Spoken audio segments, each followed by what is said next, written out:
नमन करेंगे, बोलेंगे हे मुनिवर नमोस्तु, हे गुरुवर नमोस्तु, हे मुनिवर नमोस्तु।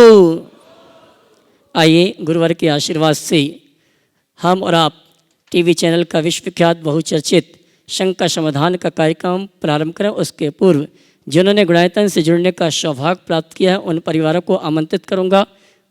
सर्वप्रथम मैं आमंत्रित करूंगा जिन्होंने गुणायतन में स्वर्ण दान देने का सौभाग्य प्राप्त किया है, श्रीमान राजेश जी, अनुवाला जी, पराग शेपाली, श्रीमती अंजुम सुनील जैन, इंदौर। इन्होंने स्वर्ण दान देकर अपने भविष्य को सुरक्षित किया है। सम्मान से आमंत्रित करूंगा, वे आए। परम पूज मुनिवर के श्री चरण में नमन करते गुरु वंदना का सौभाग्य प्राप्त करेंगे। और इनके सम्मान के लिए मैं आमंत्रित करूंगा श्रीमान प्रफुल्ल जी, वैज्ञानिक, अहमदाबाद, निर्देशक इसरो। वे आएंगे। हमारे सम्मानीय स्वर्णदान गुणायतन ट्रस्टी स्वर्णदान प्रदाता, उनका सम्मान का कार्यक्रम प्रतीक चिन्ह देकर करेंगे। और इसी क्रम में मैं आमंत्रित करूंगा जिन्होंने गुणायतन से निर्माण मित्र के रूप में जुड़ने का अवसर सौभाग्य प्राप्त किया है, अगर उपस्थित हैं तो यहाँ पर आएंगे। श्रीमान अजित जी, संध्या जी, अनिकेश, प्रवीण, आयुष जी चौधरी, श्री कोमल चंद जी जैन, खुरई, अगर उपस्थित हैं तो वे आए। परम पूज मुनिवर के श्री चरण में नमन करते गुरु वंदना का सौभाग्य प्राप्त करेंगे। और उनके सम्मान के लिए मैं आमंत्रित करूंगा डॉक्टर पिदम जी, वास्तुवेद, दिल्ली। वे आएंगे। हमारे सम्मानीय चौधरी परिवार का सम्मान का कार्यक्रम संपन्न करेंगे। महाराज ये अजित अरुण जी का भाई है, प्रदीप जी का भाई है, निर्माण मित्र बने हैं।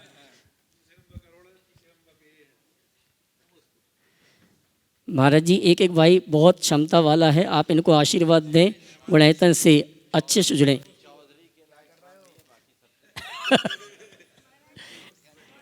हाँ जी, इनके सम्मान के लिए मैं आमंत्रित कर रहा हूँ डॉक्टर पिदम जी, दिल्ली। वे आएंगे। हमारे सम्मानीय चौधरी परिवार से श्रीमान अजय संध्या जी का सम्मान का कार्यक्रम संपन्न करेंगे। जोरदार ताली बजाकर उनका सम्मान करें। और निर्माण सारथी के रूप में जिन्होंने गुणायतन से जुड़ने का अवसर प्राप्त किया, मैं नाम घोषित कर रहा हूँ, अगर उपस्थित हैं तो वे आएंगे। और परम पूज मुनिवर के इसी चरण में नमन करते गुरु वंदना का सौभाग्य प्राप्त करेंगे। श्रीमती तारा देवी, धर्मपत्नी स्वर्गीय श्रीमान कैलाश चंद जी शोधिया, रितेश जी, सुगंधा जी, यशराज जी, युवराज जी शोधिया, हलवाई परिवार, जयपुर, अगर उपस्थित हैं तो मैं सम्मान से आमंत्रित करूंगा, वे आए। परम पूज मुनिवर के इसी चरण में नमन करते गुरु वंदना का सौभाग्य प्राप्त करेंगे। आइए जोरदार ताली बजाकर इनका सम्मान करें। और इनके सम्मान के लिए आमंत्रित करूंगा गुणायतन ट्रस्टी श्रीमती कमलेश जी सागर। वे आएंगी। और सम्मानी श्रीमती तारा देवी परिवार का गुणायतन परिवार की ओर से सम्मान का कार्यक्रम संपन्न करेंगी। और मैं चाहूँगा आप अनुमोदना में जोरदार ताली बजाकर इनका सम्मान करें। और आइए बंदो, आज 3 दिवसीय महानुष्ठान का अतिशयकारी अद्भुत ऐतिहासिक प्रभावना के साथ समापन हुआ। आगामी दिसंबर माह में 4 दिवसीय कार्यक्रम आयोजित हैं। 10 दिसंबर को परम पूज मुनिवर के सानिध्य में गुणायतन का नैमित्तिक राष्ट्रीय महाधिवेशन आयोजित है।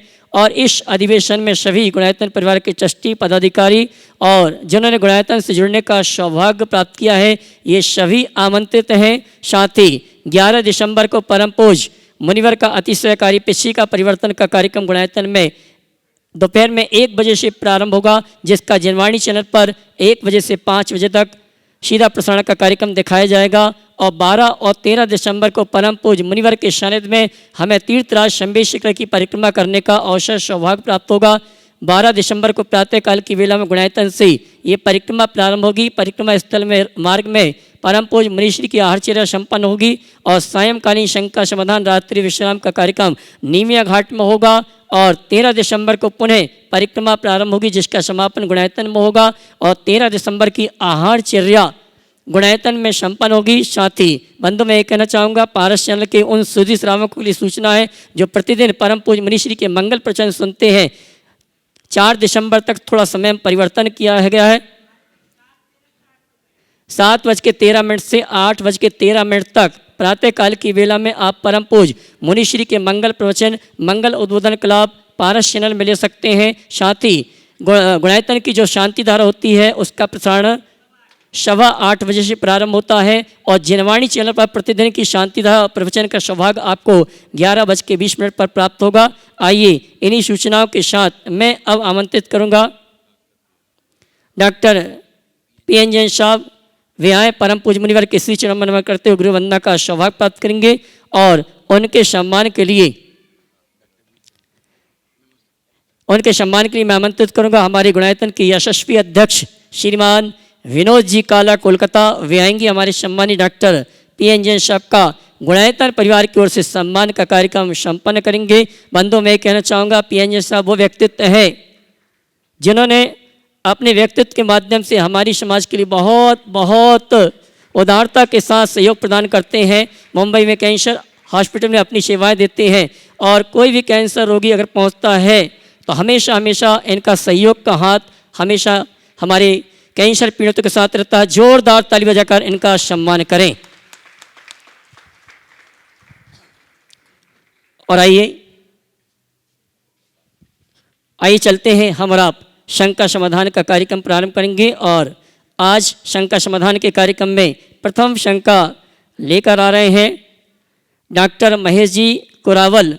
उसके बाद तैयार रहेंगे श्रीमान चक्रेश जी अनवाला अंजू जैन इंदौर। बोलिए। नमस्तु भगवान, त्रिबार नमस्तु भगवान। मेरी शंका है कि भगवान से राग किया जाए या मोह।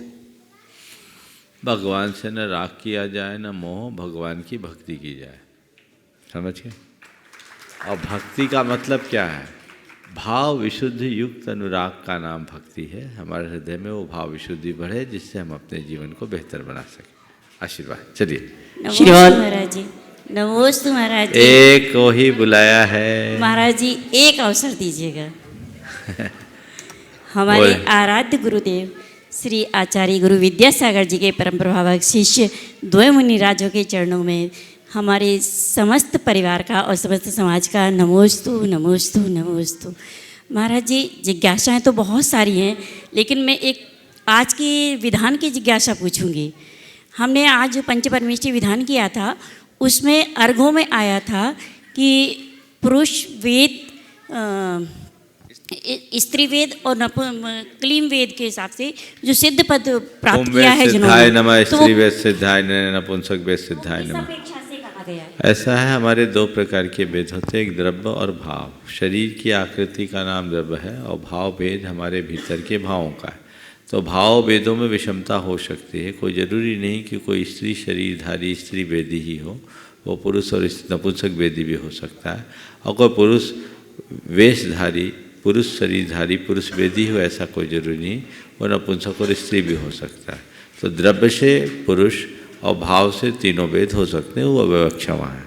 तो महाराज जी, लेकिन उसमें आता है गुण स्थान में कि वेद तो अपने 10वें 11वें गुण स्थान में ही समाप्त हो जाती है। तो अपूर्व की अपेक्षा से पुरुष अवगत वेदी को मोक्ष होता है, लेकिन पहले कौन सा वेद था इसकी अपेक्षा। जी महाराज जी, नमोस्तु महाराज जी। श्रीमान चक्रेश जी अनवाला जी अंजू जैन इंदौर। उसके बाद तैयार रहेंगे गुणायतन ट्रस्टी श्रीमान प्रशांत जी जैन सिंगापुर। महाराज जी, मैं और मेरे परिवार की तरफ से नमोस्तु नमस्तु। मैं हायर सेकेंडरी स्कूल में प्राचार्य पद पर कार्यरत हूँ। विभिन्न परिस्थितियों में नियम के विरुद्ध बहुत सारे कार्य जो धर्म के अनुकूल नहीं हैं करने पड़ते हैं। ऐसी परिस्थिति में, प्रतिकूल परिस्थितियों में अपने आप को अनुकूल बना सकूं जिसमें कोई अधर्म ना हो। देखिए, आप जो कार्य कर रहे हैं वो आपका दायित्व है, दायित्व का निर्वाह करें। हो सकता है उसमें बहुत सारी चीज़ें प्रतिकूल हो, लेकिन इतना भर ध्यान रखें कि मेरे धर्म के विरुद्ध न हो अथवा अधर्म न हो। जैसे आप प्राचार्य हैं, मिड डे मील भी दिलवाते होंगे। अगर मिड डे मील में अंडे आदि का आप लोगों को सेवन कराते हैं तो ये महान अनर्थ है। इसे आपको चाहिए कि आप अपनी कुशलता से बंद करें और तत्काल बंद करें। जी महाराज। इस तरह का कार्य हमें अपनी नौकरी के पीछे नहीं करना, और आप इसे कर सकते, समझ गए जी। तो जिसमें मेरा अधर्म न हो मुझे वो कार्य करना। जी नमस्ते महाराज जी नमस्ते। गुणायतन ट्रस्टी श्रीमान प्रशांत जी जैन सिंगापुर, उसके बाद तैयार रहेंगे श्रीमान प्रशम जी जैन। नमोस्तु महाराज जी। मेरी एक शंका है कि आज के परिप्रेक्ष्य में हम माता पिता अपने बच्चों को सारी सुविधाएं देना चाहते हैं और सारी सुविधाएं देते भी हैं, अच्छी अच्छी सुविधाएं, और उनको साथ साथ में हम धर्म के लिए प्रेरित भी करते हैं। लेकिन बच्चे जो हैं उसको एक तरह से अपना अधिकार मानते हैं और वो उसकी कदर नहीं कर पाते या करना नहीं चाहते। तो हम उनको कैसे समझाएं कि परिवार भी एक है और परिवार के प्रति भी उनका कर्तव्य है, माता पिता के प्रति भी उनका कर्तव्य है, सिर्फ सुख सुविधाएं उनका अधिकार नहीं है। देखिए, बात आपने बहुत गंभीर पूछी है, पर मेरा मानना है इसमें गलतियां दोनों तरफ से होती हैं। आजकल बच्चों के लालन पालन का तौर तरीका बिल्कुल बदल गया है। पहले लोग बच्चों को बच्चा मानते थे, अपने जिगर का टुकड़ा मानते थे। आज के माँ बाप बच्चों को बच्चा कम, अपना एसेट ज़्यादा मानते हैं। पहले बच्चे माँ बाप के बच्चे नहीं होते थे, बच्चों के लिए उनके माँ बाप सर्वस्व होते थे। अब सोच बदल गई, उसके कारण बहुत सारी व्यवस्थाएं भी बदल गई। पहले जितना भावनात्मक जुड़ाव माँ बाप और संतान का होता था, आजकल उसका अभाव देखा जाता है। उसके पीछे बदली हुई जीवन शैली एक बड़ा कारण है। अब तो आप सुविधा देते हो, पैसा देते हो, समय और स्नेह कितना देते हो। सुविधा और संपत्ति देकर आप संतान को अपनी संतान नहीं बना पाओगे। समय, स्नेह, संस्कार देकर के ही आप संतान को सुसंतान बना सकोगे। तो हमें पहले ये प्रयास करना चाहिए, और बच्चों के साथ इतना गहरा भावनात्मक जुड़ाव होना चाहिए कि बच्चों के सामने ये सवाल ही ना आए, वो अपना कर्तव्य समझे, जाने, वो अधिकार न माने। और मैं एक उदाहरण दे रहा हूँ, आज के समय में भी बच्चे ऐसा कर सकते हैं जो माता पिता के प्रति अपने कर्तव्य को कितनी दृढ़ता से निभा सकते हैं। एक सज्जन है मेरे संपर्क में, जिनका बच्चा उस समय 11 साल का था। अभी शायद तुम्हारा बेटा भी 11 ही साल का होगा। 11 साल का बेटा, और उसके पिताजी बीमार पड़े, उनको लीवर में प्रॉब्लम हुई। लेकिन वो बोलते थे कि मेरा बेटा रोज मेरी सेवा किए बिना मानता नहीं। कितने माँ बाप हैं जिनके आज बच्चे सेवा कर पाते हैं, पर ऐसा क्यों हुआ? क्योंकि वो रोज अपने पिताजी की सेवा करता था। वो देखता था कि मेरे पापा दादा की सेवा करते हैं, तो पापा की सेवा करनी चाहिए। अब कहाँ है ये सब? हम लोग थोड़ा पीछे जाए तो एक समय था जब किसी को खांसी चलती थी तो बाजू वाला उसकी पीठ सहलाने के लिए तत्पर हो जाता था। अब खांसते खांसते हाँफ ले तो भी सामने वाला अपनी जेब से हाथ नहीं निकालेगा। ज़्यादा होगा तो यही कहेगा चलो डॉक्टर को दिखा लो, और चलो डॉक्टर को दिखा लो, ये तो बाद में, डॉक्टर को दिखा लो, दवाई खा लो। कहाँ जुड़ाव?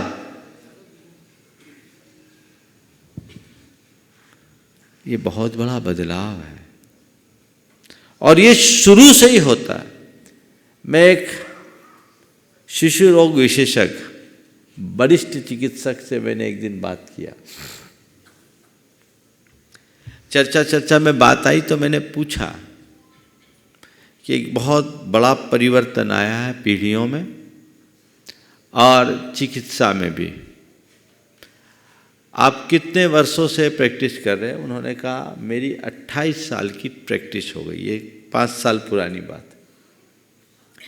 हमने बोला इन दिनों में आपने कितना परिवर्तन महसूस किया? ध्यान देने की बात है।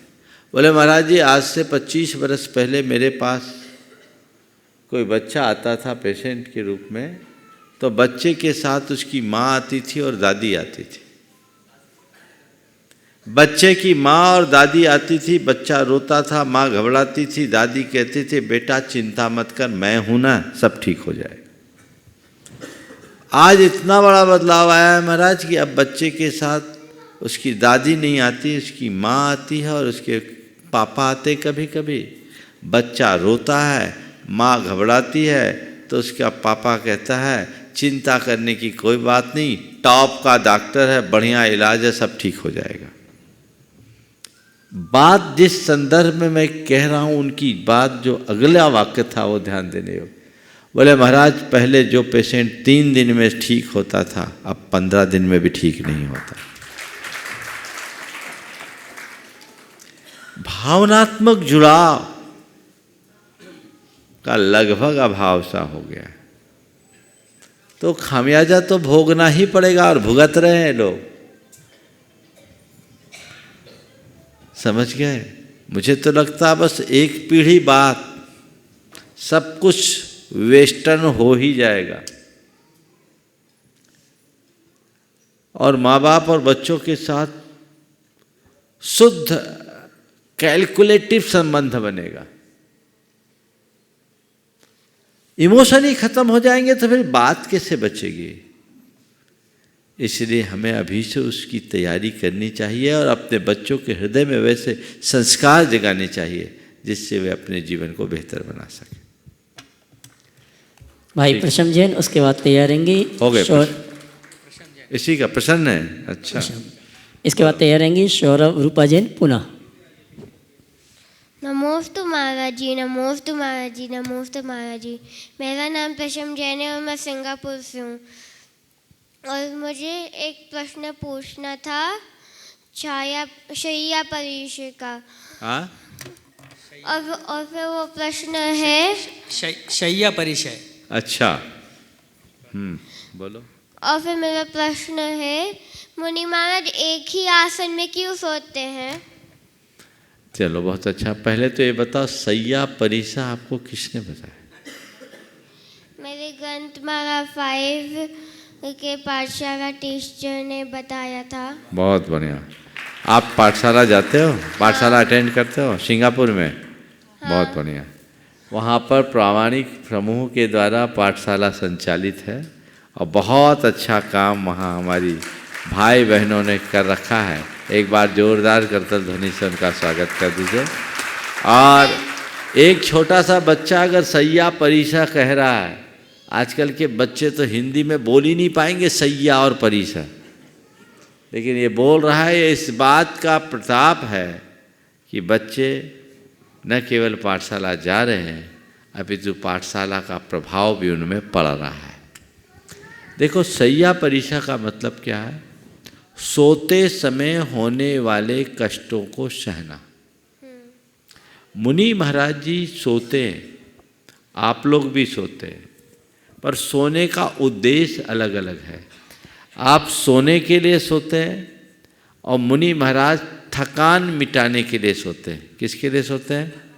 थकान मिटाने। किस चीज़ का थकान? विहार संबंधी, स्वाध्याय संबंधी, ध्यान संबंधी, शरीर को जो थकान होती है उसको मिटाने के लिए सोते हैं। समझ गए? तो उसको मिटाने के लिए सोते हैं तो आप जैसे नहीं सोते। आपको तो बढ़िया गद्दा चाहिए और एसी की फैसिलिटी चाहिए। मुनि महाराज को कुछ नहीं, तख्ते पर, जमीन पर, चटाई पर, पत्थर की शिला पर सोते। एक करवट और 2 तरीके से सोने के लिए बताया है मुनियों को, या तो दंड की तरह या धनुष की तरह। दंड की तरह बस ऐसे करें और सीधे लेट जाओ, और सर्दियों में अगर थोड़ा है तो धनुष की तरह सिकुड़ जाओ। बस ये उनकी मुद्रा है और इस मुद्रा में सोने से हम लोगों की थकान मिट जाती है। समझ गए? आप जितना आराम 8 घंटे की नींद में लेते हो, हम लोगों को उससे ज़्यादा आराम 4 साढ़े 4 घंटे की नींद में मिल जाता है। इसलिए इसको परिसह जय कहते हैं, समझे? और कष्टों को सहना ही हमारा धर्म है, कर्तव्य है, जिसका हमें ध्यान रखना चाहिए। ओम। तो महाराज जी। और आइए श्रीमान सौरभ जी रूपा जैन पुणे अपने प्रश्न का समाधान प्राप्त करें। उसके पूर्व मैं सम्मान सहित आमंत्रित करूंगा गुणायतन के यशस्वी अध्यक्ष श्रीमान विनोद जी किरण जी काला। वे आएंगे, परम पूज मुनिवर के श्री चरण मनमन करते हुए गुरुवंदना का सौभाग्य प्राप्त करेंगे। और वर्षा योग 2022 में इनके परिवार के द्वारा चातुर्मास स्थापना कलश स्थापित किया गया था और इनके सम्मान के लिए आमंत्रित करूंगा श्रीमान। पूरा परिवार बुला लो, कलश पूरा परिवार आ जावे, कलश ले ले, कलश करिए। और कलश ब्रह्मचारी लो। हमारी संघस्थ सभी भैया को आमंत्रित करूंगा, वे आएँ और परम पूज मुनिवर के सानिध्य में एक कलश, ये वाला भैया यहाँ रखो, ये वाला है।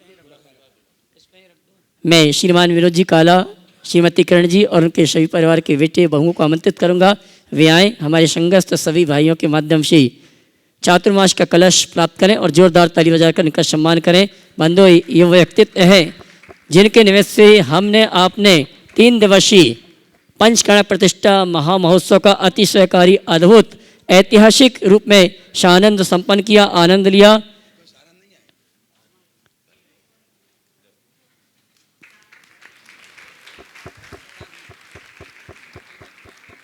और इनके सम्मान के लिए मैं आमंत्रित करूंगा हमारे गुणायतन के संयुक्त महामंत्री श्रीमान सुनील जी अजमेर हजारीबाग, गुणायतन ट्रस्टी श्रीमान विजय पाटनी इम्फाल और गुणायतन मंत्री श्रीमती लता जी गंगवाल गया। ये सभी आएंगे। हमारे सम्मानी यशस्वी अध्यक्ष गुणायतन श्रीमान विनोद जी किरण जी परिवार का सम्मान का कार्यक्रम संपन्न करेंगे और आप जोरदार ताली बजाकर इनका सम्मान करें। और इसी क्रम में अगले कलश पुण्याजक परिवार को मैं आमंत्रित करूंगा जिन्होंने 2022 के चातुर्मास में कलश स्थापना करने का सौभाग्य प्राप्त किया था। ये वो व्यक्तित्व है जिसने गुणायतन के अनुभव केंद्र को पूरे विश्व में चर्चा का विषय बना दिया है। और मैं प्रेमचंद जी से चाहूँगा उपकार सागर बेबी हमारे सम्मानी विनोद जी काला परिवार का सम्मान का कार्यक्रम संपन्न करें और जोरदार ताली बजाकर इनका सम्मान करें।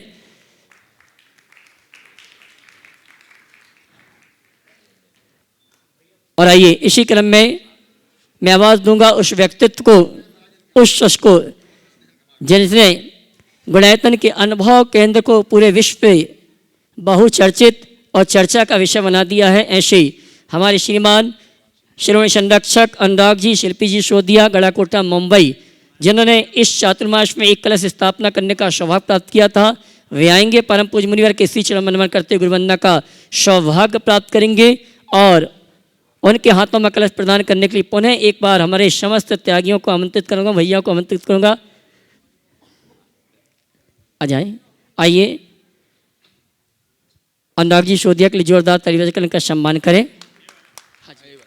और आइए अनुराग जी सोदिया परिवार, मैं चाहूँगा दोनों हाथ उठा के जोरदार ताली बजाएं इस युवा साथी के लिए। मोबाइल देख रहा है।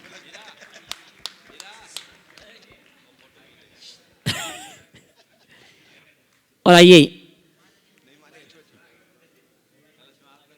अगले प्रश्न के लिए मैं आवाज़ दूंगा श्रीमान सौरभ जी रूपा जैन पुणे और उसके बाद सौरभ भाई। हेलो नमोस्तु भगवान, नमोस्तु भगवान, नमोस्तु भगवान। मेरी एक शंका है कि सारे तीर्थंकर भगवान आर्यखंड में विहार किए, सिर्फ शांतिनाथ भगवान आर्यखंड के अलावा अनार्यखंड में भी विहार किए, ऐसा क्यों? और शांतिनाथ भगवान आर्यखंड के अलावा अनार्यखंड में भी विहार किए, ऐसा कहाँ पढ़ लिया आपने? 63 साल का पुराण, पुरुष पुराण। ओ मुझे प्रसंग दिखाना, फिर बताऊंगा, है ना। अब ये बात समझ में नहीं आ रही है, पुराणों से इसको एक बार देखना पड़ेगा। अनार्य खंड और अनार्य देश में अंतर है। भारत के कुछ क्षेत्रों को अनार्य देश कहा जाता था, पर अनार्य खंड नहीं, मिलेच्छ खंड में नहीं, तीर्थंकरों का विहार आर्य खंड में ही होता है। वहाँ क्या लिखा वो देखूंगा फिर बताऊंगा। ठीक है, नमस्ते। Good afternoon trustee doctor P Anjan साहब मुंबई, उसके बाद तैयार रहेंगे श्रीमती सुधा प्रमोद काला कलकत्ता। महाराज जी को नमोस्तु नमोस्तु नमोस्तु। मैं क्योंकि कैंसर के हॉस्पिटल में पिछले 30 साल से काम कर रहा हूँ और बहुत सारे जैन मरीज रोज़ाना वहाँ पहुँचते हैं, तो मेरा सवाल यही है कि हम तो इतनी अच्छी आहार शैली को, जो जैन शैली है उसमें फॉलो करते हैं और जो संस्कार हैं जैन के, कुलाचार हैं, वो सब फॉलो करते हैं, फिर भी इतना कैंसर फैल रहा है। तो एक तो उसके बारे में, दूसरा क्यों ना हम ऑटोफैगी को और तेज़ी से प्रचार प्रसार करें कि 14 आवर्स तक फास्टिंग होनी चाहिए। तो 6 PM पे अगर जेंट्स खाना खा लें तो दूसरे दिन जब मंदिर करके 8 बजे आएंगे तो 14 आवर्स हो चुके होंगे, तो ऑटोमेटिकली बॉडी की क्लीनिंग बहुत अच्छी तरह से हो जाएगी। जैसे सर्विसिंग होती है किसी चीज़ की, मशीन की और कंप्यूटर की भी सर्विसिंग होती है, तो वो क्लीनिंग करता रहता है, गार्बेज में डालता रहता है। तो ये एंटीवायरस प्रोग्राम एक तरह से है। तो जैन होके भी मैं, ऐसा मेरा अंदाज है सर्वे के हिसाब से 50% जैन तो इसको फॉलो नहीं करते, रात्रि भोजन में वो बिलीव नहीं करते, या रात्रि भोजन उनकी मजबूरी बन गई है, जो भी कुछ है। तो हम जो देखते हैं जैन धर्म में कि भाई बहुत सारे कैंसर के बहुत सारे रोग भी उत्पन्न हो रहे हैं। तो एक तो ये है, दूसरा अपने आचार्य श्री और दूसरे लोग भी कहते हैं कि अगर आप जज हो, आप अन्याय करते हैं तो आपको दुगना पाप पड़ता है। तो अगर आप जैन शैली को फॉलो नहीं करते तो आपको ऊपर से भी बहुत पाप पड़ेगा और आपको दुगना उसका जुर्माना देना पड़ेगा। देखिए, पहले तो मैं चाहूँगा एक बार जोरदार करताल ध्वनि से डॉक्टर साहब का अभिनंदन करें। डॉक्टर साहब हमारे समाज के एक श्रेष्ठ विभूति हैं और मुंबई में कैंसर हॉस्पिटल से, टाटा मेमोरियल से संबद्ध होने के कारण ये हमारे समाज के अनेक लोगों के लिए बहुत बड़ा संबल बन जाते हैं। आज इन्होंने चर्चा में बताया, ये तो कई वर्षों से जुड़े हैं, गुणायतन के ट्रस्टी भी हैं और हमेशा साल में 2-3 बार इनका आना होता है। एक व्यस्ततम चिकित्सक होने के बाद ये इतना समय निकालते हैं, ये इनकी धर्म निष्ठा का द्योतक है। कल आए हैं, आज वंदना करके भी आ गए और पैदल करके आए। ये इन्हें देखने की बात है। और हमेशा जब इसको इधर मौका मिलता है, बोलते हैं कोलकाता का जब भी मेरा ट्रिप लगता है मैं शिखर जी की वंदना ज़रूर करता हूँ। पहली बात तो मैं आप सबसे कहूँगा कि धर्म करने के लिए लोगों को सीखना चाहिए, खासकर वे लोग जो अपने आप को प्रोफेशनल मानते हैं और ज़रूरत से ज़्यादा व्यस्त समझते हैं। वे थोड़ा समझे कि व्यस्त व्यक्ति के पास समय का अभाव नहीं होता, समय अभाव उनको होता है जो थोड़े अस्त व्यस्त होते हैं। तो अब अस्त व्यस्त न हो, मस्त रहें, ये अपनी दृष्टि रखें। तो मैं इसके लिए डॉक्टर साहब को आशीर्वाद देता हूँ। डॉक्टर साहब ने आज चर्चा में कहा कि लगभग 3-4 जैन पेशेंट रोज इनके पास आते हैं, केवल इनके पास। तो आप सोच लीजिए ये कितना गंभीर है और कितनी चिंता का विषय है। तो इसे हमें गंभीरता से समझना चाहिए और उसी अनुरूप अपना ध्यान देना चाहिए। आपने पूछा इसकी वजह क्या है? जरूर इसकी वजह में खान पान, जीवन शैली का बदलाव एक कारण है और रासायनिक खाद, पेस्टिसाइड आदि का उपभोग भी इसमें एक बड़ा कारण है, जिस पर पूरे देश में, दुनिया में बहस चल रही। आपने अभी अपनी चर्चा में बहुत अच्छी बात की, क्यों ना हम ऑटोफेजी पर ज़्यादा बल दें। ये तो हमारी जीवन शैली है। रात्रि में 4 प्रकार के आहार का त्याग कीजिए, आप ज़्यादा हेल्दी होंगे। ऑटोफेजी जापान के वैज्ञानिक ने हम सबको बताया और उसे नोबेल प्राइज मिला इस सिद्धांत को देने के लिए। जबकि हमारे यहाँ तो हमारी संस्कृति में ही, क्यों हम दिन भर 24 घंटा अपने इस मशीन पर लोड डालते हैं? हम अपने अंदर बदलाव क्यों नहीं ला सकते? अपने सेहत के प्रति जागरूक रहना चाहिए और अपने धर्म के प्रति समर्पित रहना चाहिए। मुझे अक्षय कुमार का एक क्लिप मिला था, दिखाया था लोगों ने, आज से 6 बरस पहले पूरे देश में वायरल हुआ। अक्षय कुमार तो एक स्टार है, उनका वक्तव्य था वो शाम के बाद पानी भी नहीं पीते, और उन्होंने कहा हमारे शास्त्रों में है। वो अक्षय कुमार जैन नहीं है, पर जैनत्व तो उनके जीवन में। और उन्होंने एक बहुत अच्छी बात कही थी अपने वक्तव्य में कि रात में जब हम खाना खा के सो रहे होते हैं तो पूरी बॉडी को तो रेस्ट मिलता है, पेट को रेस्ट नहीं मिलता। हमें पेट को भी रेस्ट देना चाहिए। बहुत गंभीरता से सोचना चाहिए। भूख से मरने वालों की संख्या गिनती की होती है, पर दिन भर खाने वाले खाकर मरने वालों से अस्पताल अटे पड़े हैं।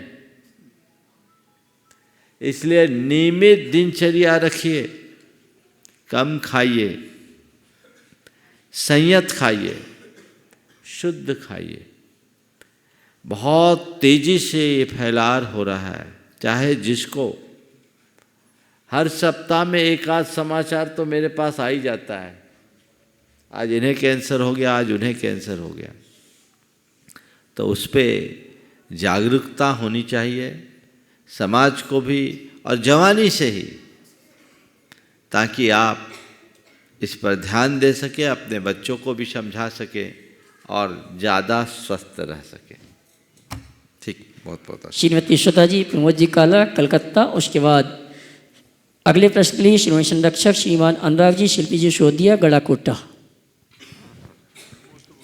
नमोस्तु नमोस्तु नमोस्तु गुरुदेव।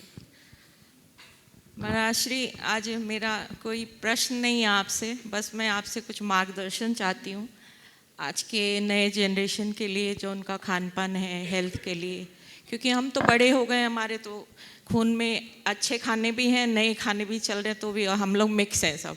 बट नए जनरेशन का जो खाना है वो सब पेस्टिसाइड मिक्स है, और सब ये लोग लाइफस्टाइल में जीते हैं आजकल। लेकिन लाइफस्टाइल का मतलब क्या है ये क्लियर नहीं समझ में आता। ये लोग हेल्थ न्यूट्रिशन के पास जाते हैं, उन्हें 20,000 50,000 की फ़ीस देते हैं। वो लोग हर महीना एक लिस्ट देते हैं, उसके बाद सेकंड मंथ में नया लिस्ट आ जाता है। तो उस लिस्ट को फॉलो करके कम से कम भी एक न्यूट्रिशनिस्ट 5 लाख तो साल का बना लेता है, कम से कम। तो अगर हम सीख जाएं कि हमें क्या खाना है, किचन में क्या बदलना है, तो नए जनरेशन को इससे बहुत हेल्प मिलेगा। तो उनको जानना ज़रूरी है। हम तो वैसा खाना खा चुके हैं अपने माँ के ज़माने में लेकिन आज का जो, जैसे हम लोग कुकर में खाना बनाते हैं, जो एल्युमिनियम का है उसको सबसे पहले हटाना है। माइक्रोवेव में खाना गर्म होता है एनी टाइम, वो पॉइजन है। तो बहुत सी चीज़ें ऐसी महाराज श्री जो बच्चों को जानना ज़रूरी है। तो हम ही काम नहीं करते किचन में, तो बच्चे कहाँ जानेंगे। तो इस बारे में देखिए, होगी बात पूरी। जी, मार्गदर्शन करें। बहुत अच्छी बात आपने उठाई। मुझे सुनकर आश्चर्य है, कई लोगों की साल में 5 लाख की आमदनी नहीं है, और कई परिवार ऐसे, एक परिवार की व्यक्ति जिनके 5 लाख रुपए सालाना तो केवल न्यूट्रिशन में चला जाता है। ये कैसा ट्रेंड है? ये आज के फैशन का अंधानुकरण है। लोगों के पास पैसा हो गया और वो पैसा चाहे जहां बहा देते हैं। सेहत के लिए जागरूक होना बहुत अच्छा है और होना ही चाहिए, पर इसके लिए इन सब चीज़ों को करने की जरूरत ही नहीं। हमारे यहाँ एक शब्द है युक्ताहार विहार। वही आहार विहार करो जो युक्त हो, जिससे शरीर, मन और चेतना तीनों पर अनुकूल प्रभाव पड़े। एक वाक्य में यदि मैं कहूँ तो ये कह सकता हूँ, जो हमारा पारंपरिक खान पान था यदि उसे प्रवर्तित करे तो कहीं जाने की जरूरत ही नहीं। आधुनिकता के दौर में हमने अपनी परंपरा को भुला दिया। पहले तवे पे रोटी बनती थी, अब माइक्रोवेव में होना शुरू हो गया और तंदूर आ गया। उससे उसकी अब तो रेडी टू ईट आने लगा। बदलाव है और उसकी वजह है, थोड़ा बुरा लग सकता है पर मैं बोल देता हूँ। आप जब छोटी होंगी अपने विवाह से पूर्व तो आपने खाना बनाना सीखा होगा, आपकी माँ ने जरूर सिखाया होगा। लेकिन आजकल की कितनी बेटियां हैं जो खाना बनाने में रुचि रखती है, और उसकी माँ भी कहती मेरी बेटी खाना थोड़ी बनाएंगे। तो जब तुम्हें खाना बनाना आता ही नहीं तो खाओगे क्या, खिलाओगे क्या? जो मिला सो खाओगे। और अभी तो गनीमत है, थोड़े आदमी मिल रहे हैं तुम्हारे लिए। हालांकि अब इनका भी अभाव होता जा रहा है, कुक लोग परेशान रहते हैं। थोड़े दिन बाद तो कुक का भी अभाव होगा, बस बुक करके खाना मंगवाना पड़ेगा। डिलीवरी बॉय आएगा, जो बना बनाया मिलेगा, ले ठूसो डालो और काम खत्म। इससे शरीर का और आत्मा का सबका बंटाढार होगा। जो जीवन के लिए सबसे आवश्यक है, लोगों ने उसे सबसे ज्यादा नजरअंदाज कर दिया। ये गलत दिशा है। ट्रेनिंग होनी चाहिए, खुद सीखना चाहिए। अगर ये सब चीज़ें सीखोगे, हमारी जो जीवन शैली पुरानी है उसे अपनाओगे। हमारे यहाँ कहा गया भोजन को औषधि समझकर खाओ, तो औषधि खाने की जरूरत ही नहीं। ऋतुचर्या के अनुकूल भोजन होना चाहिए। पहले घरों में ऐसे सीख रहती थी। कई दोहे हमारे यहाँ चलन में आते थे। हमने एक बहुत पुराना दोहा पढ़ा था, चैते गुड़ बैसाखे तेल, जेठ में महुआ आषाढ़े बेल, कुंवार करेला सावन दूध न भादो दही, कुंवार करेला कार्तिक मही, इनका अघन में धनिया, अघन में जीरा पौष धना, माघ में मिश्री फागुन चना, इनका परहेज करे जो नहीं, मरे नहीं तो पड़े सही। ये हमारे यहाँ परंपरा में थी। ऋतुचर्या, कब क्या खाना और क्या नहीं खाना, इसका जो ध्यान रखता था उसे दवा नहीं खाना पड़ता था। अब तो जो मिले सब खाना और ऊपर से पचाने को दवाई और खाना। तो ये हमारी जो मूलभूत परंपरा है, हमें उस परंपरा का निर्वाह करना चाहिए, उसकी तरफ जागरूक होना चाहिए। इसकी 2-3 वजह है। एक तो संयुक्त परिवार का अभाव हो गया, जीवन स्तर बदल गया, जीवन शैली में परिवर्तन आ गया। पहले घर में बड़े बूढ़े होते थे, बच्चों को सारी रीति रिवाजों और परंपरा के बारे में बता देते थे। घर में दादी होती थी, कहती थी बेटा जा आज मंदिर, आज ये त्यौहार है ऐसा करिया, आज ये काम करना है ऐसा कर लो। अब कौन है? तो किसी को पता ही नहीं है। परिणाम सामने है। बीमारियां ऐसी जकड़ती है कि लोगों को जीना मुश्किल हो रहा है। ऐसी शरीर स्थिति में न लोक का सुख भोग पाते न लोकोत्तर। आपने बहुत गंभीर विषय उठाया, लोगों को इस पर बहुत गंभीरता से विचार करना चाहिए। और अब घर में ऐसा वर्कशॉप होना चाहिए जिसमें परंपरागत व्यंजनों और खाद्य पदार्थों का ज्ञान हो। अब देखिए, अब मोटा अनाज फिर से आ गया ना चलन में। हाँ, मिलेट्स। अब हिंदी तो कम समझ में आती लोगों को। मोटा अनाज खाओ, मोटा रहो, ज्यादा गुणकारी। अब मिलेट्स, मिलेट्स ना है? जी जी महाराज। हाँ, ज्वार बाजरा मक्का जौ रागी, जो हमारे शरीर के अनुकूल था। अब लोगों ने उसे भुलाया। तो मेरा कहना यही है, आप जिस मिट्टी में पैदा हुए हो, जहाँ का पानी पीते हो, उसी के अनुकूल भोजन करो तो ज़्यादा स्वस्थ रहोगे। डॉक्टर साहब कुछ इसमें अपनी सलाह देना चाहेंगे? जरूर इनकी सलाह मैं चाहूँगा। योगा में 5 कोश बताए गए हैं। तो अन्न कोश है, द्रव्य कोश है, मनोकोश है, और आत्मा का भी कोश भी है, वो सबसे बाद में प्राणमय कोश है। तो अन्नमय कोश की तो बात हम कर ही रहे हैं, क्या खा रहे हैं। और मनोकोश भी बहुत इम्पोर्टेंट है। उसमें हमारा ये सब लोग स्ट्रेस में हैं, उस वजह से खाना पीना के 4 बजे खाना खाया, या सीधा शाम को ही 6 PM पे खाना खाया, सुबह से मिला ही नहीं कुछ भी, या कॉफ़ी पीते रहे, तो ये सब ऐसा। तो मनोकोश पे बहुत सही बात, आदि से व्याधि होती है। तो गुरु वशिष्ठ ने 2000 साल पहले ये सब बातें कही हैं, उसका ये निचोड़ है। बहुत सुंदर। ये चीज़ें होनी चाहिए। और पहले लोग सिद्धांत के लिए जिया करते थे। एक सज्जन थे हमारे संपर्क में, उनका शाम को 4:30 बजे भोजन करने का नियम था। बहुत अच्छे सफलतम व्यापारी, कपड़े का बड़ा अच्छा कारोबार, और उनका ये रहता कि 4:30 बजे यदि कोई दुकान में रिलीवर नहीं आया, उनका बेटा आ जाता था, नहीं आया तो दुकान बढ़ा कर आते थे। एक बार किसी ने कहा, तो उनने कहा मैं सब बेच सकता हूँ पर अपने उसूल को नहीं, मेरा समय जो है मुझे उसी समय भोजन करना। ये प्रतिबद्धता होनी चाहिए।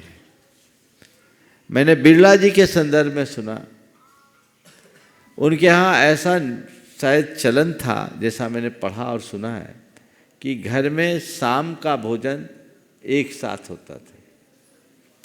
कुमार मंगलम कुछ समय ऐसा हुआ कि 2-3 दिन उस भोजन में सम्मिलित नहीं हो पाए, विलंब होने लगा। तो एक दिन घनश्याम दास जी ने पूछा, क्या बात है आजकल तुम विलंब से क्यों आ रहे? बोला बाबूजी थोड़ी व्यस्तता बढ़ गई, काम का लोड है, इसलिए नहीं आ पाते। उन्होंने उसी क्षण 5 कंपनियां बसंत बिरला के नाम कर दी कि तुम्हारे पास काम का बोझ है, तुम्हें खाने का वक्त नहीं, इसलिए तुम इसे छोड़ो, इसे बसंत देखेगा। ये है सिद्धांत निष्ठ जीवन। तो आप अपने सिद्धांतों पर दृढ़ रहोगे तभी सुरक्षित रह सकोगे, अन्यथा नहीं। चलिए, बहुत सुंदर। 1 मिनट और टाइम। हाँ, अच्छा, ये जो मैं मिलेट्स के बारे में बात कर रही हूँ, ये अपने सब ज्वार, बाजरा, रागी जो पुराने खाने थे, जो हम भूल चुके थे, अब ये 2023 में मोदी जी 23 को millets of the year announce किए हैं। तो आप लोग उसको चैनल खोल के मोदी जी में से अगर आप लोग जुड़े हुए हैं तो 2023 में आपको सारे नॉलेज दिए जाएंगे कि मिलेट्स क्या है, कब खाना है, कैसे खाना है। तो इसमें बहुत अच्छी तरह से बहुत लोग जुड़े हैं, तो इसका नॉलेज जरूर लीजिएगा। बहुत सुंदर, आपको सहायता बहुत सुंदर। हाँ, अनुराग। शिरोमणि संरक्षक श्रीमान अनुराग जी, शिल्पी जी, शोधिया गढ़ाकुटा। उसके बाद मैं सम्मान सहित आवाज़ दूंगा गुणायतन के यशस्वी अध्यक्ष श्रीमान विनोद जी, किरण जी काला, गुणायतन की ओर से अपनी बात रखने के लिए, साथ ही संघ का समाधान में अपनी शंका रखने के लिए। द्वय महाराज के चरणों में, हेलो, हाँ बोलो। द्वय महाराज के चरणों में कोटि कोटि नमोस्तु नमोस्तु नमोस्तु।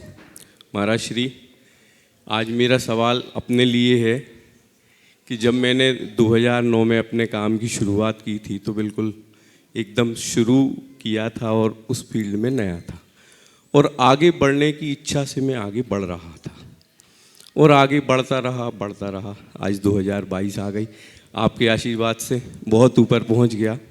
लेकिन यहाँ आके डर लगता है महाराज श्री। वहाँ 2009 में थे जब वहीं अच्छे थे, यहाँ आके तो बहुत जिम्मेदारी है, और उस जिम्मेदारी के बोझ से अब इच्छा हो रही है रिटायरमेंट की, इसी उम्र में होने लगी। तो ऐसा लगता है कि ये सब छोड़ें, अब तो यहीं आना है। अब महाराज श्री, अब मतलब मेरा ये है कि शिखर पे पहुंच के जिम्मेदारी इतनी ज़्यादा बढ़ जाती है कि फिर लगता है यार नीचे ही ठीक थे। यहाँ आके पैसा जरूर आदमी कमा लेगा, वो तो खैर कमा ही लेगा, लेकिन शांति नहीं है, क्या करें? देखिए, बात तो सब लोगों को महसूस होती है।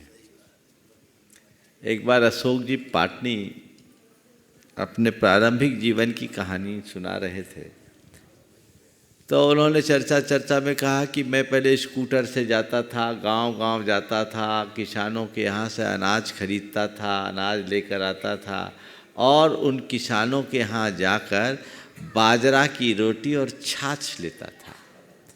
और उन्होंने कहते कहते कहा, महाराज आज भी इच्छा होती कि वही बाजरा की रोटी और छाछ पीऊँ, लेकिन वो नसीब में ही नहीं, हम ले नहीं सकते। वो दिन अच्छे थे। कहने का तात्पर्य यह है कि ये भाव लोगों के मन में आता है कि वही अच्छे थे, फिर भी लग उसी में जाते हैं जिसको आपने अच्छा बनाने के ख्याल में रखा है, लोग उसके पीछे लगते हैं। मैं इस संदर्भ में एक बात कहूँगा, ये एक प्रकार की मानवीय वृत्ति है। वो जहाँ रहता है, जिस स्थिति में रहता है, उसमें उसको संतोष कम होता है, उससे हटकर अलग। लेकिन इसे मैं दूसरे संदर्भ में ये कहूँगा कि यदि किसी ने कोई ऊंचाई का स्पर्श किया है तो उसके अंदर का उत्साह बढ़ना चाहिए, उचाट नहीं। अभी जो तुम्हारे अंदर है वो उचाट है। उचाट नकारात्मक आवेग है। उत्साह बढ़ाओ और अनासक्ति बढ़े। कर्तृत्व का भाव खत्म कर दो, अहंकार से मुक्त हो जाओ, आसक्ति से मुक्त हो जाओ और ये सोचो कि आज मेरे अंदर जो प्रतिभा है, मेरी जो क्षमता है, मेरे पास जो संसाधन है, उसके बल पर मैं यहाँ तक पहुँचा हूँ, तो और जितना पहुँच सकूँ पहुँचूँ और मेरे निमित्त से मेरे नीचे वालों का जितना भला हो सके मैं करूँ। इसमें बोझ नहीं बढ़ेगा। पर अब हो गया, अब कौन करे, ये उचाट है। ये व्यक्ति को नकारात्मक दिशा में ले जाएगा। तो ऐसा उचाट नहीं, उत्साह होना चाहिए। समझ गए जी? बहुत बहुत नमस्ते। नमस्ते। गुणायतन परिवार के यशस्वी अध्यक्ष श्रीमान विनोद जी काला, और उसके बाद श्रीमती शशि कांता जी जोधपुर। आवाज़ को तो ठीक कर रहा हूँ ताकि मेरी आवाज़ ठीक से आपको सुनाई दे। और मैं कहना यही चाहता हूँ, कुछ बातें जो मेरे एक्सपीरियंस की आपके साथ शेयर करना चाहता हूँ, और शेयर करने के पहले जयकारा जरूर लेना चाहता हूँ जम से। तो एक बार मेरे साथ जयकारा लीजिएगा। जयकारा क्यों लेते हैं मैं बाद में समझाऊंगा, पर जयकारा लीजिएगा और मुस्तैदी से लीजिएगा। आपके रोम रोम से आवाज़ आनी चाहिए, जय जय जय। ओके, तो संत शिरोमणि आचार्य श्री विद्यासागर जी महाराज की, परम पूज्य मुनि श्री प्रमाण सागर जी महाराज की, परम पूज्य मुनि श्री अरय सागर जी महाराज की, समस्त आचार्य संघ की। ये हुई ना बात। आप पूछेंगे जयकारा मैं आता हूं तो एक जयकारा जरूर लेता हूं। आप पूछेंगे क्यों जयकारा लेते हो, तो मैं एक्सपीरियंस शेयर कर रहा हूं जो कि आपके भी शायद काम आए। तो छोटा था, बच्चा था, तो स्कूल में सीखा था, गुरु गोविंद दाऊ खड़े काके लागू पाए, बलिहारी गुरुदेव की गोविंद दियो बताए। आपने सबने पढ़ा होगा। तो जीवन में गुरु बनाना चाहिए, किसी को तो गुरु बनाना चाहिए, और गुरु जैसा कहें वैसा ही करना चाहिए, क्योंकि गुरु ही वो हैं जो कि गोविंद को गोविंद तक पहुंचने के लिए मार्गदर्शन देते हैं। और मेरा बहुत सौभाग्यशाली हूँ मैं, हम दोनों ही बहुत सौभाग्यशाली हैं, हमारा परिवार भी बहुत सौभाग्यशाली है कि हमें ऐसे गुरु मिले।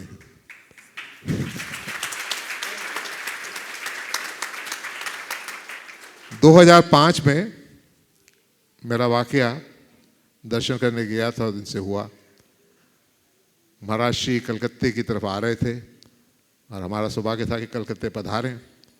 तो हज़ारीबाग से जब रवाना हुए, बिहार हुआ, तब हम अभी गए देखने के लिए, मिलने के लिए। और वो first impression was a lasting impression.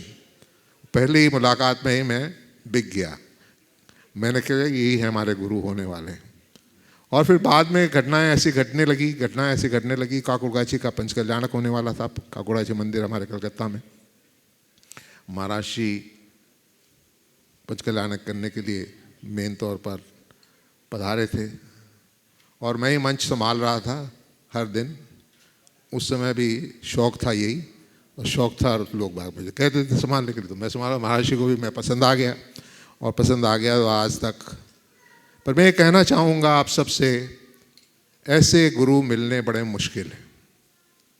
यकीन मानिए, आपको ये कहता हूँ कि ऐसे गुरु मिलने बड़े मुश्किल हैं।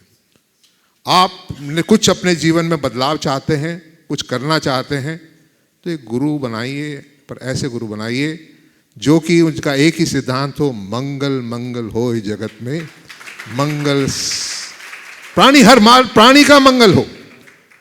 हमें मार्गदर्शन मिला है वो यही है कि हम जो कुछ करने जा रहे हैं गुणायतन में, उसका एक ही मकसद है कि प्राणी मात्र का मंगल हमें करना है। और यही हमारा गुणायतन केवल एक ये 2 मंदिर बन रहा है, वो सामने अनुभव केंद्र बन रहा है, यही नहीं है। It is for the every little being, living being के हर लिविंग बीइंग के लिए बन रहा है।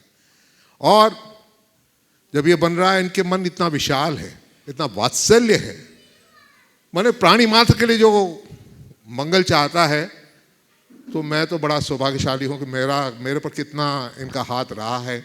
जब भी मैं कुछ करता हूँ तो मेरे को लगता है कि एक हाथ है मेरे ऊपर जो कि मुझे पुश कर रहा है। और कभी आई डोंट फील, मेरी नेगेटिविटी आती ही नहीं।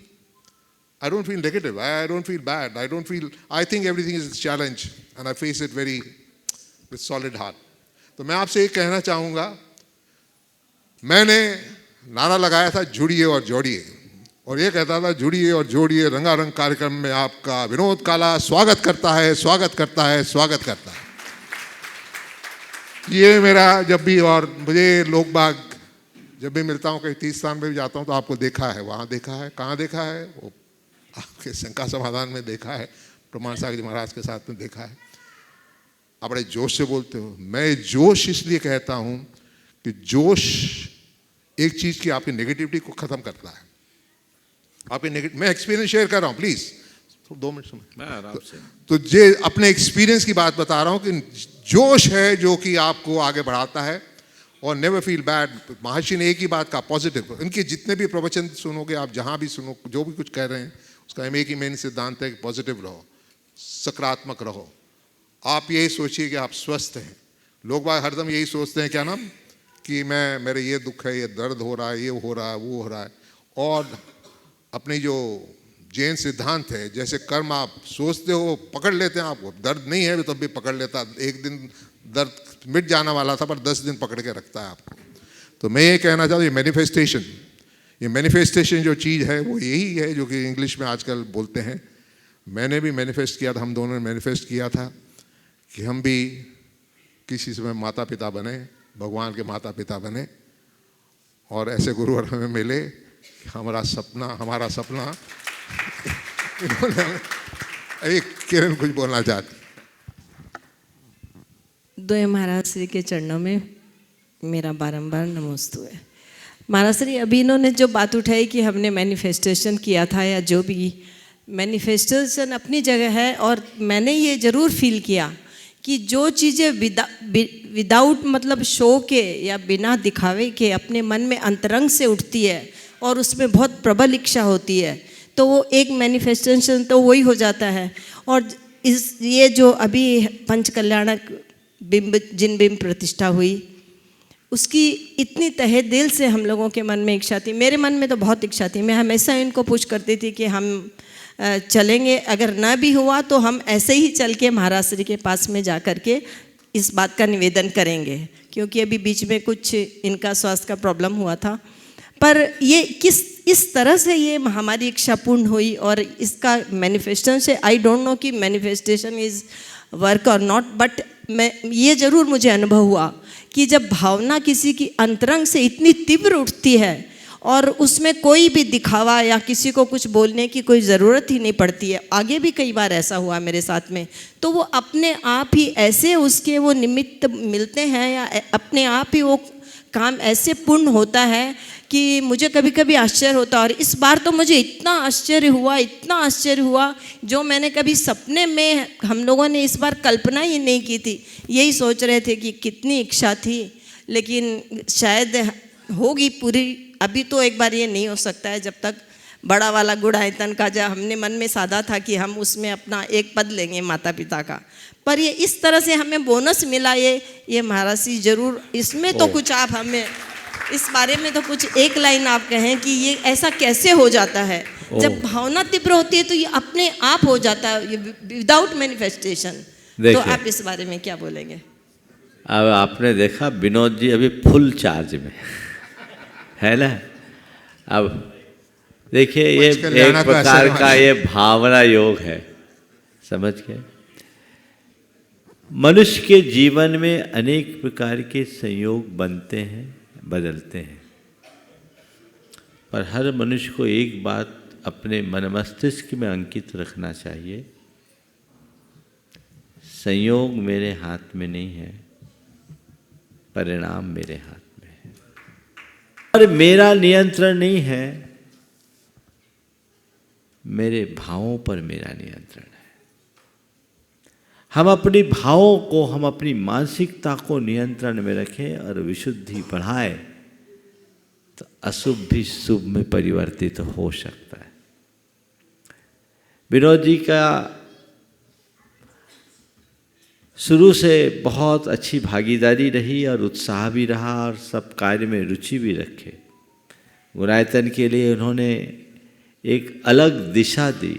आज यहाँ तक पहुँचाने में इनका बहुत बड़ा योगदान है, बहुत बड़ा श्रेय इनके जाता है। इन लोगों की पिछले 9 वर्षों से मेरे पास एप्लीकेशन लगी हुई थी कि महाराज जी जब भी प्रतिष्ठा हो, हम लोगों की दिली इच्छा है माता पिता बनने की।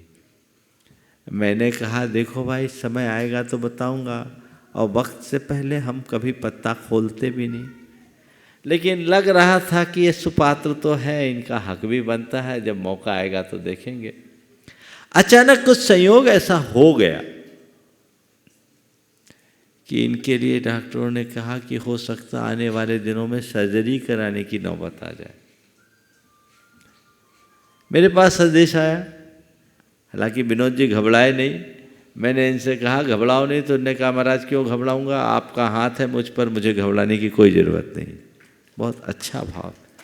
तब मैंने सोचा कि अगर सर्जरी होती है तो फिर इनकी भावना पूरी नहीं हो पाएगी, तो चलो कोई एक व्यवस्था ऐसी बना दो कि इनकी भावना पूरी हो जाए और ऐसा पुण्य बन जाए कि सर्जरी भी टल जाए।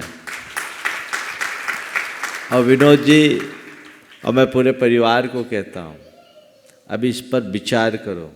आज मेरा अंतर मन बोल रहा है कि इनकी सर्जरी की ज़रूरत शायद नहीं होगी और ज़्यादा स्वस्थ रहें। सर्जरी को हमें अप्रमुखता नहीं देनी। और ये आज मैंने मध्याह्न में भी कहा था कि आपको घबराना बिल्कुल नहीं है, अभी आपको बहुत काम करना है। अकाल में इस दुनिया से नहीं जाओगे, इतना पक्का है। और हमें ऐसे नहीं जाना है, हमें तो संलेखना लेकर के जाना है। मैंने दोपहर में कहा था, विनोद जी को कहा और इनके माध्यम से आप सबको कहता हूँ, उत्साह से जीना है और समाधि से जाना है। ये सूत्र रखो, उत्साह से जीना है, समाधि से जाना है। इसलिए बाकी सब चीज़ों को भुला दो। वो बादल के दल आए थे, पंचकल्याण की आंधी में उड़ गए, सब छट गए। अब जो बचा है उसे बचा कर रखना है, उसी में हमारा सार है। और अब जो आपका लक्ष्य है, भगवान चंद्र प्रभु के चरणों में अपना निवेदन करो कि प्रभु आपने मेरी एक मनोभावना तो पूरी कर दी, अब हमारी जो मूल हमारा लक्ष्य है, जल्दी हमें ऐसी शक्ति दे, सामर्थ्य दे कि हम इस पंच कल्याणक और गुणायतन की संपूर्णता इसी उत्साह और उमंग के साथ करते रहें। अपने अंदर का उल्लास जगा के रखिए, बाकी सब चीज़ें होगी। बहुत सारी चीज़ें होती हैं जो डॉक्टरों से पूछोगे तो डॉक्टर 10 तरह की बातें बता देते हैं। आपको कोई प्रॉब्लम है क्या? न तन में न मन में, रिपोर्ट बता रही है। धरो रिपोर्ट को एक तरफ, ये रिपोर्ट की माथा फोड़ी है सबसे ज़्यादा।